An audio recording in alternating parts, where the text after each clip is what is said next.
আমল হলো করে ফেললাম, যে না, 100টা আমল করেন, 99টা সহি, একটা হলো বেদাত, একটা হলো জাল, সব কি? সব বাদ, সব বাদ। ইবলিস শয়তান ভালো ভালো জায়গায় সেট করে রাখছে, তার মধ্যে একটা সেট করে রাখছে, বাৎসরিক ইবাদত যেন কবুল না হয়, এবং বাৎসরিক বেদাত যোগ করেছে কোনটা? 15ই শাবানের বেদাত। আল্লাহ যেন আমাদেরকে হেফাজত করে। বুঝেছেন তো? এবার তাহলে সৎ আমল যেন নষ্ট না হয়, এই মর্মে আপনাকে কি করতে হবে? সাবধান থাকতে হবে। আমল একটা করেন, আল্লাহ রাসূল বলছেন যে মান কানাত লাহু হাসানা দাখালাল জান্নাহ, 98 নম্বর হাদিস তাবরানী কাবীর, যার একটা নেকি কিয়ামতের মাঠে থাকবে, সেও জান্নাতে প্রবেশ করবে। আপনি কি মনে করলেন? মান তুকুব্বিরাত লাহু হাসানা দাখালাল জান্নাহ, যার একটা নেকি আল্লাহর কাছে কবুল হবে, সেও জান্নাতে প্রবেশ করবে। তারপর গাড়ি গাড়ি আমল করার কি দরকার? যার দলিল নাই সেটা হলো বিদআত, আর সহিহ যার দলিল আছে সেটা হলো কি? সুন্নাহ।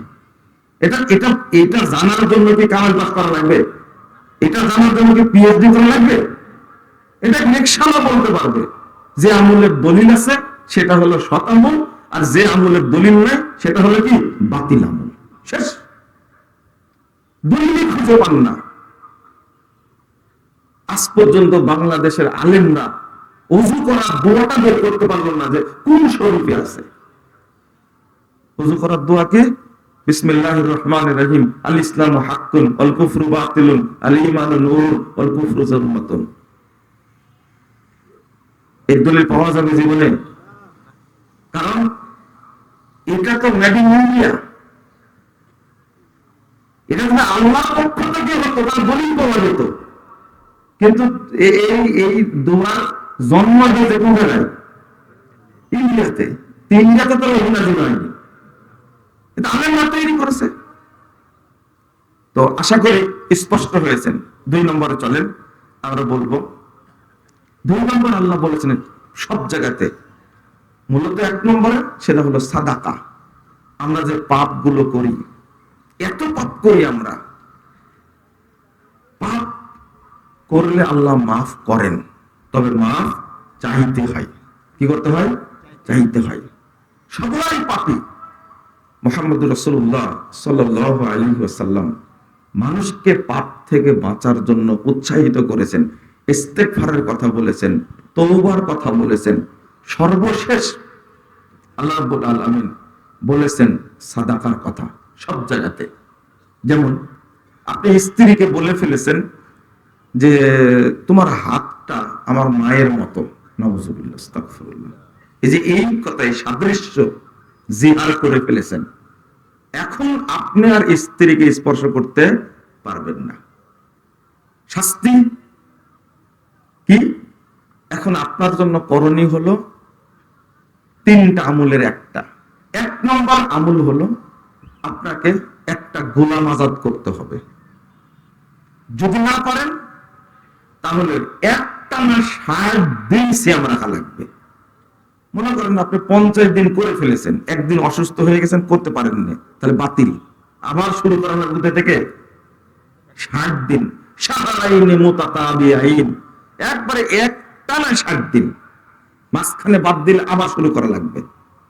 আপনি যদি এটা না করেন, আল্লাহ বলছেন যে তোমাকে 60টা মিসকিন খাওয়ানো লাগবে। বলেন এই পাপ থেকে মুক্তির জন্য 3টা পথ। 3টা পথের মধ্যে 2টা পথ কি? সাদাকা, আর একটা পথ কি? সিয়াম। মনে থাকবে? এই পাপ থেকে বাঁচার জন্য আর কোনো মাধ্যম নাই, এই 2টাই মাধ্যম। আমি এটা আগে বুঝালাম, নফল সিয়াম আর সাদাকা মানে পাওয়ারই আলাদা। আপনার পাপ ক্ষমা হয় না, ক্ষমা হয় না। আল্লাহ রাব্বুল আলামিন বলছেন ইন তুবতু সাদাকাত ফানিম্মা হিয়া ওয়া ইন তুখফুহা ওয়া তুতুহাল ফুকারা ফাহুয়া খায়রুল লাকুম ইউকাফির আনকুম সাইয়্যাতিকুম। আল্লাহ বলছেন যে তুমি যদি সাদকা করো, তুবদু সাদাকা, প্রকাশ্যে যদি করো তাহলে ভালো। আর তুমি যদি এটা করো, ফকিরদেরকে যদি দাও গোপনে, তাহলে এটা তোমাদের জন্য অধিক উত্তম। আর গোপনে দিলে কি হবে? তোমাদের যত পাপ আছে আল্লাহ সমস্ত পাপকে ক্ষমা করে দেবেন।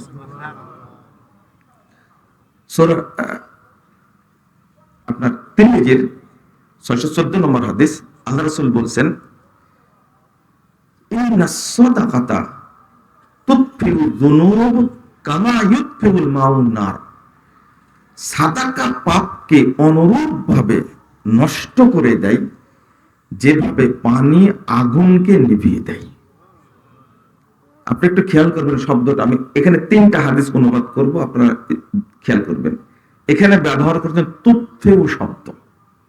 তুতফিউ শব্দ তো ফু দিয়ে বাতি নিভে দেওয়া। আপনারা আগে বাতি বলতেন, এখন কি বলেন? বাতি বলেন না স্যারাক বলেন আপনারা? ফু দিয়ে বাতি নিভাতে কয় মিনিট লাগে? কয়েক সেকেন্ড লাগে? 1 সেকেন্ড লাগে। তুতফিউ যুনুব কামা ইউতফিউল মাউন নার।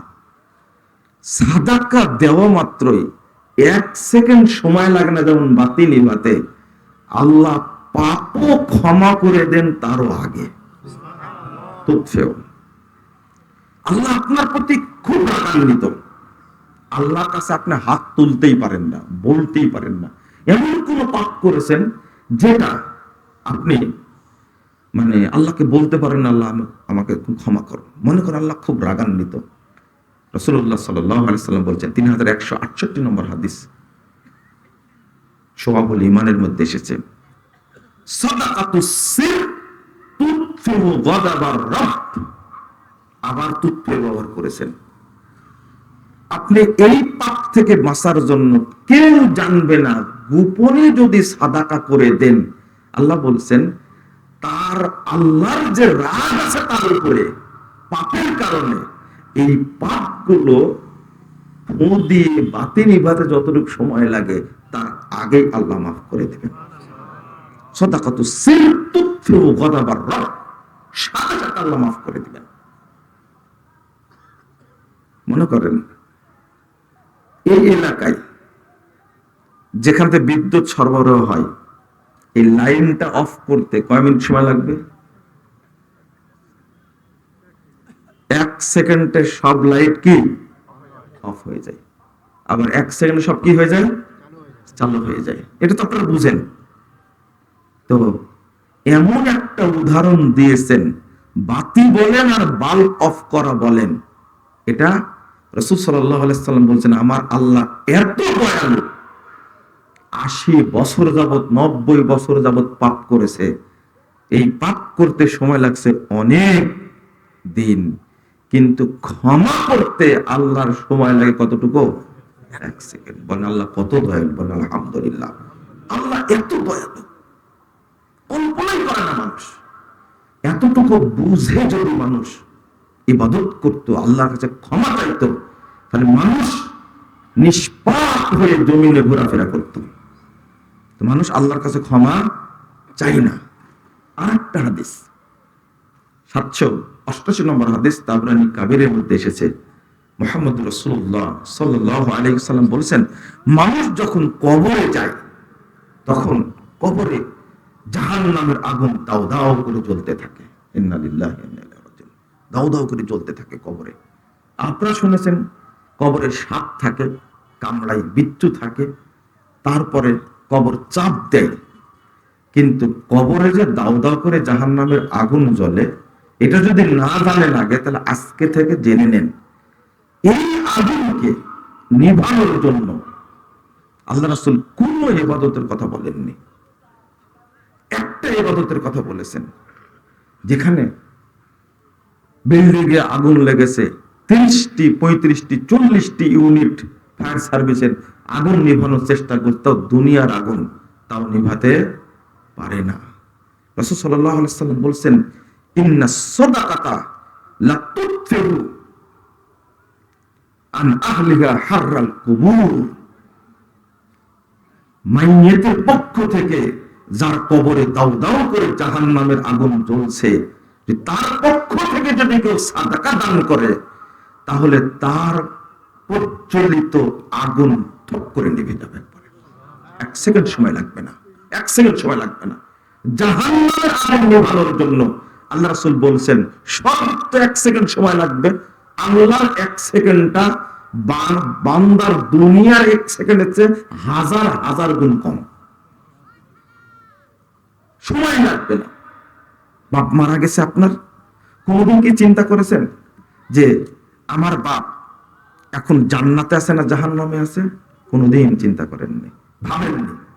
যদি জাহান্নামে থাকে, মানুষ মরলেই তো সিদ্ধান্ত হয়ে যায় জান্নাত এবং জাহান্নাম, তাই না?